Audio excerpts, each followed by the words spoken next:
And we call now on members' order of the day number 3. Employment Relations Statutory Minimum Redundancy Entitlement Amendment Bill interrupted debate on first reading. By rotation, the government would have the next call. Mr. Speaker. Honourable Cam Calder. An enormous pleasure, Mr. Speaker, to have this opportunity to take a relatively short call on this bill that our colleague across the House, Sue Moroney, has brought to the House. A member's bill in the name of Sue Moroney set down for the first reading, and we're picking up the baton as we've had a number of speeches on this issue before. I regret to say to my colleague across the House, it is unfortunately not a bill Order. I support. And why is this? Well, a few reasons. What was that?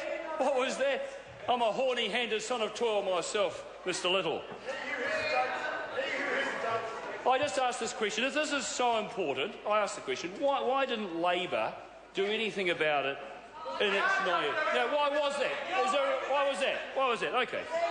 Now, Labor did introduce the Employment Relations Act 2000.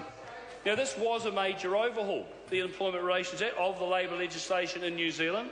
It was also the first major piece of legislation introduced by the last Labor government, and it was touted at the time as a great reform. And to be fair, it was a great reform for the Labor sector. It was meant to cure all the supposed inequality in bargaining power between employers and employees. Yet at no point did Labor talk about redundancy requirements. They did not recall, I don't recall them talking about redundancy requirements. They never mentioned it. Why was that? Because they knew it would be too much of a burden upon our businesses. But let's look at what a previous Labor government minister said about the labour market. And in fact, the Employment Relations Act in the Clark Labor government passed. Now, you might remember this gentleman's name, Phil Goff.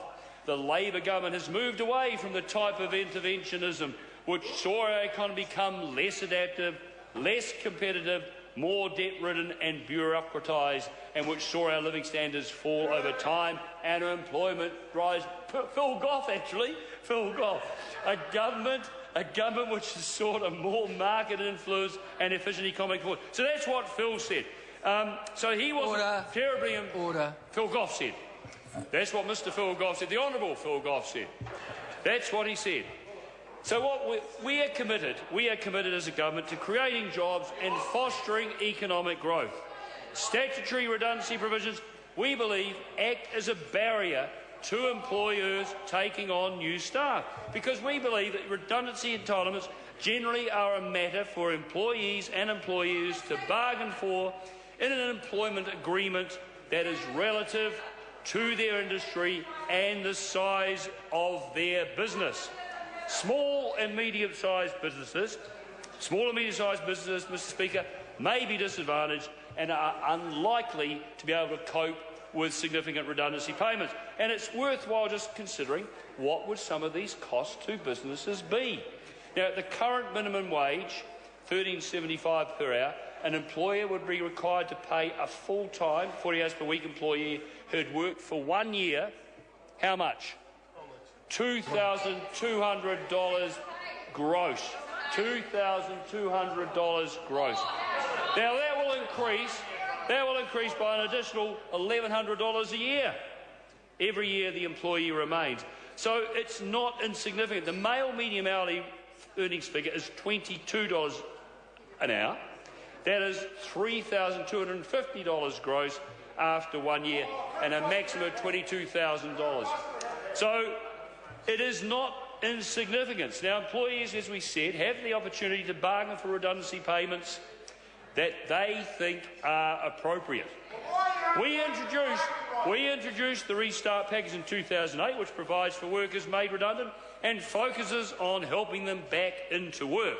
We are focused on getting people into work, not placing more burdens on employers.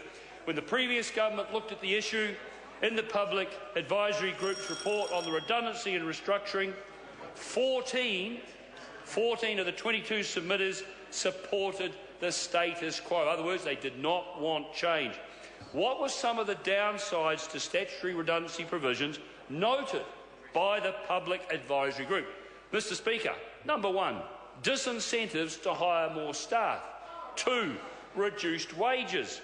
3, more temporary and contract workers.